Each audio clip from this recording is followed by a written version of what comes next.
ओम ह्रीं नमः। मित्रों, मार्गशीर्ष महीना चल रहा है। सर्दी का आगमन हो चुका है। यदि ऋषि मुनियों की बात को समझें तो अब ये 4 महीने धारणा ध्यान समाधि के हैं। इस समय पर मौसम ध्यान के लिए बहुत उपयुक्त माना जाता है। इस श्रेणी में आगे बढ़ते हुए मैं इस बात पर कई बार आपसे बात कर चुका हूँ। आगे बढ़ते हुए प्रार्थना करूंगा कि सबसे पहले आसन पर ध्यान दें। आसन अर्थात आपके बैठने की मुद्राएं, आप कैसे बैठते हैं, ध्यान के सर्वप्रथम जुड़िए।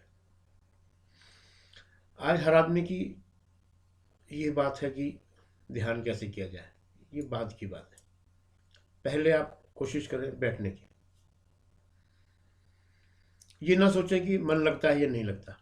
आप बैठे। आसन किस प्रकार से शरीर आपका साथ दे, उसके लिए योग में, ध्यान क्रिया में, अष्टांग योग की अगर हम बात करते हैं, पातंजलि ऋषि ने हमें आसन के अंतर्गत कुछ ऐसे शरीर स्वस्थ रखने के नियम बताए हैं, कुछ ऐसे क्रियाएं हमें बताई हैं जिन्हें हम करके उसको प्राप्त कर सकते। संस्थान के माध्यम से यदि आप चाहें हमारे मुख्यालय में आ सकते हैं और इन चीज़ों को आप सीख सकते हैं। समय आपको लेना पड़ेगा, बात आपको फ़ोन पे करनी पड़ेगी और आप इस बारे में जानकारी ले सकते हैं। आसन, सुखासन में बैठना ज़्यादा उपयुक्त माना जाता है क्योंकि हर आदमी आराम से उसमें बैठ सकता है।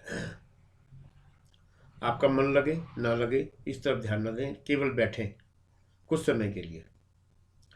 कुछ समय आप इतना ही प्रयास करें कि आप बैठे हैं, आप भगवान का मनन कर रहे हैं, ध्यान कर रहे हैं, कोई मंत्र जाप आपका गुरु दीक्षित है, या वैसे ही किसी भगवान श्री कृष्ण का, श्री राम जी का कोई मंत्र, हरे रामा कृष्ण कृष्ण, कोई भी मंत्र आप जाप करें उसका आप जप करते रहें।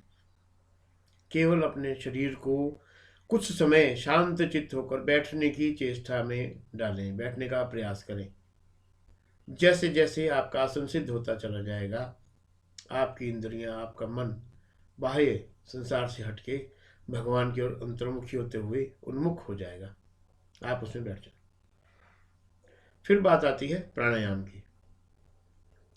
प्राणायाम में हमें जो मुख्य रूप से ध्यान क्रिया में प्राणायाम की जो क्रियाएं हमें बताई जा रही हैं वो मुख्य मुख्य हैं, उनको मैं आपके से शेयर करना चाहूँगा, आपको बताना चाहूँगा।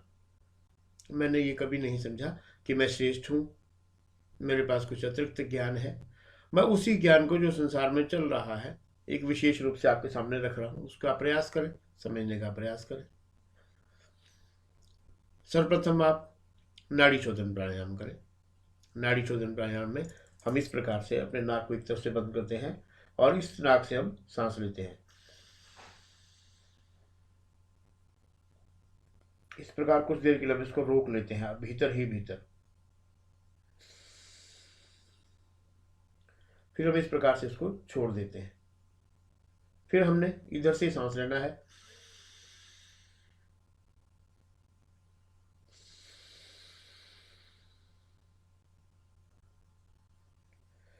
ये हमारा नाड़ी शोधन प्राणायाम है। नाड़ी शोधन प्राणायाम के बाद कपालभाति प्रोग्राम स्वामी रामदेव के माध्यम से आज हिंदुस्तान का हर प्राणी इस चीज़ को समझ चुका है। कपालभाति प्राणायाम करने के बाद हमारे पास आता है सूर्यभेदी प्राणायाम। सूर्यभेदी प्राणायाम हमारे शरीर के अवयव जो हमने पिछले दिन का भोजन खा रखा है उसको बचाने के लिए हम प्राणायाम करते हैं। इसमें हम दोनों नासिका से सांस लेते हैं। फिर हम इस प्रकार नाक को बंद करके दोनों उंगलियों से उंगली को यहाँ लगा के ब्रह्मरंध्र के ऊपर, फिर हम अपने शरीर को इस प्रकार से सिर को इस तरह मोड़ते हैं।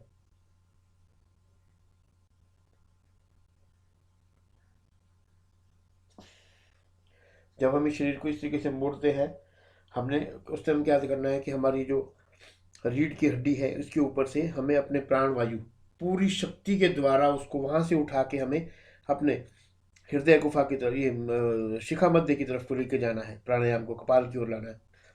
और हमारी उंगली से इस जगह को हमने दबाना है, इस जगह को हमने दबाना है, यहाँ से बंद करना है, यहाँ से इसको दबाना है।